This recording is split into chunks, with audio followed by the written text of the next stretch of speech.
So in all the previous ones, the princesses are all trying to overcome the limits put on them society and raise themselves up. And the only way they can really do that is by marriage and princes.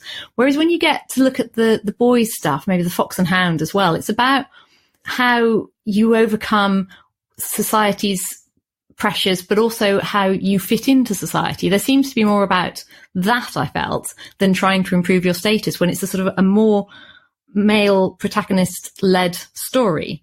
So do you think we do see a very different representation of men when they are the lead protagonists in other sort of films like Hercules, The Black Cauldron, Peter Pan, The Rescuers, Toy Story, that kind of thing?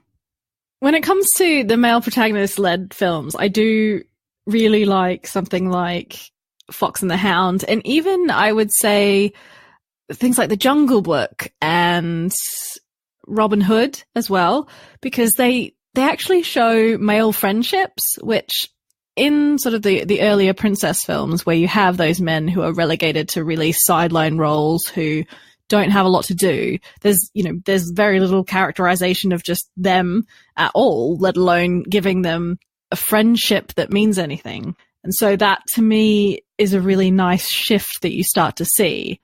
And, you have the friendships between Mowgli and Baloo. Yes, the friendship between Mowgli and Baloo, is lovely. And then with Bagheera as well, who I absolutely loved and had a total crush on, but that's by the by. And you have, The Fox and the Hound is wonderful. It makes me cry anytime I've seen it. And to this day, I can't. It's really quite harrowing, but at the same time, it's really lovely. You have a kind of Shakespearean Romeo and Juliet type thing, but with friends, and that it overcomes kind of their situations in life, which is a really nice message, I think, it's interesting. But I do definitely think that you start to see a side of men that shows them as more than just there to be that prize or be that knight in shining armor. What about Timon and Pumbaa? They'd be a great pairing to add to your...